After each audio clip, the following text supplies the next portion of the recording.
Загадки Деринкую и Göbekli-Tepe. Тайны древних цивилизаций Турции. Добро пожаловать на наш канал, где мы погружаемся в самые интригующие тайны истории. Сегодня мы отправимся в самое сердце Турции, в регион Каппадокия, чтобы раскрыть секреты двух археологических чудес – подземного города Деринкую и мегалитического комплекса Göbekli-Tepe. Эти места не просто памятники древности. Они бросают вызов нашему пониманию человеческой истории, заставляют задуматься о том, что мы знаем о прошлом, и будоражат воображение. Готовы ли вы к путешествию вглубь Земли и времени? Тогда начнем. Деринкую. Подземный мегаполис, скрытый от мира. Представьте себе, 1963 году.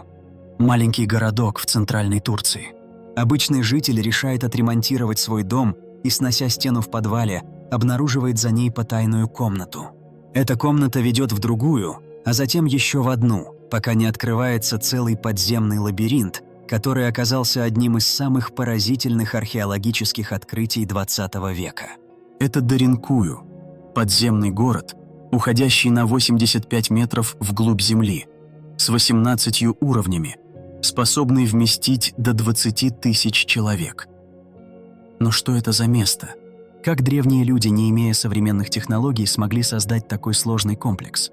Деринкую – это не просто пещеры. Это настоящий мегаполис под землей, спроектированный с невероятной точностью. Здесь были жилые помещения, кухни с каменными печами, винодельни, часовни с религиозной символикой, школы и даже конюшни для скота. Каждый уровень был тщательно продуман. Массивные каменные двери весом до 500 килограммов защищали от вторжений. Вентиляционные шахты доставляли свежий воздух на глубину, а колодцы обеспечивали водой.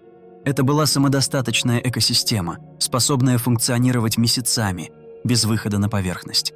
Почему же люди ушли под землю? Одна из теорий связывает Деринкую с византийской эпохой, примерно с 7 по 12 век нашей эры. В это время регион подвергался набегам арабских армий, и подземный город мог служить убежищем для христианских общин. Но есть и более ранние гипотезы. Некоторые историки считают, что первые туннели могли быть вырыты фригийцами в 8 веке до нашей эры, а возможно и хеттами еще раньше. Геология Каппадокии помогла в этом. Мягкий вулканический туф легко поддавался обработке, но затвердевал на воздухе, создавая прочные стены. Однако рациональные объяснения не удовлетворяют всех. Деринкую настолько сложен, что некоторые исследователи задаются вопросом, а не скрывает ли он следы исчезнувшей высокоразвитой цивилизации. Теории заговора связывают город с мифическими аннунаками, предполагаемыми инопланетными существами из месопотамской мифологии. Согласно этим идеям, Деринкую мог быть убежищем от глобальной катастрофы или даже базой для добычи ресурсов. Конечно, археологические данные таких теорий не подтверждают, но они добавляют загадочности этому месту. Давайте подумаем, что заставило людей построить такой город? Была ли это защита от врагов, природных катаклизмов или нечто большее? И как они без современных инструментов смогли создать систему вентиляции, которая работает до сих пор? Деринкую заставляет нас переосмыслить возможности древних обществ. Это не просто убежище, это свидетельство инженерного гения, который опередил свое время. Göbekli-Tepe. Храм, изменивший историю. Теперь перенесемся на юго-восток Турции, к холму Göbekli-Tepe, или, как его называют, холму живота. В 1994 году немецкий археолог Клаус Шмидт начал раскопки на этом, на первый взгляд, ничем не примечательном месте. То, что он обнаружил, перевернуло наше понимание ранней человеческой истории. Göbekli-Tepe – это комплекс мегалитических сооружений, датируемых 9600–8200 годами до нашей эры. Чтобы понять масштаб, это на 5000 лет старше Стоунхенджа и на 7000 лет старше египетских пирамид. Это старейший известный мегалитический комплекс в мире.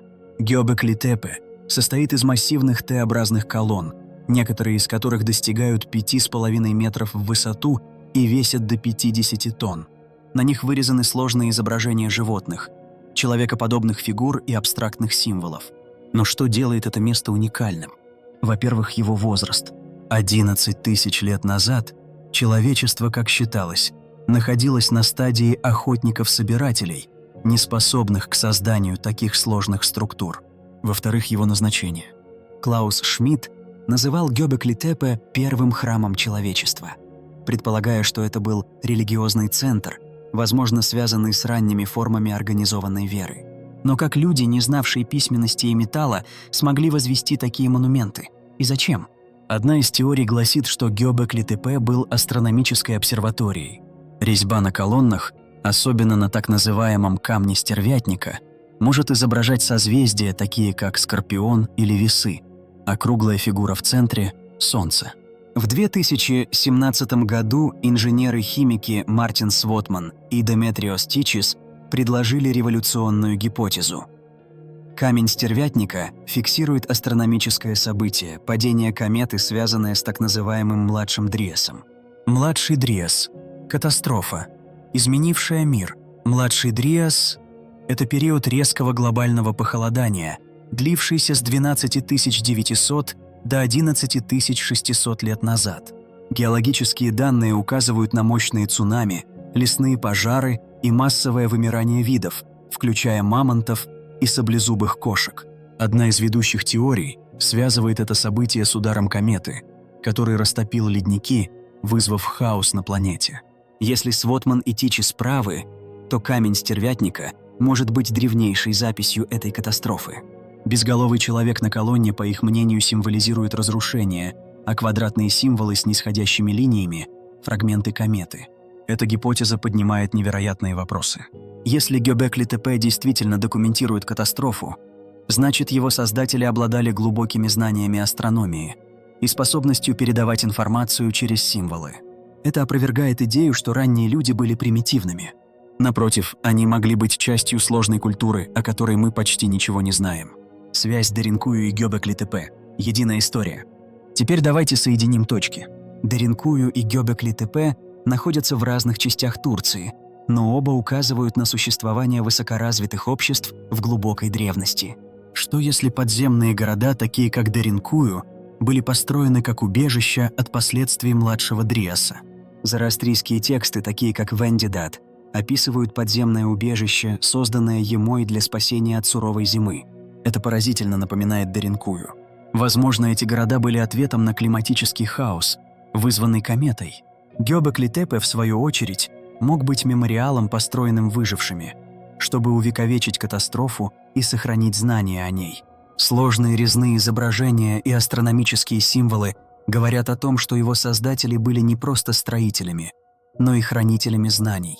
Интересно, что Гёбекли-Тепе был намеренно засыпан землей около 8000 года до нашей эры.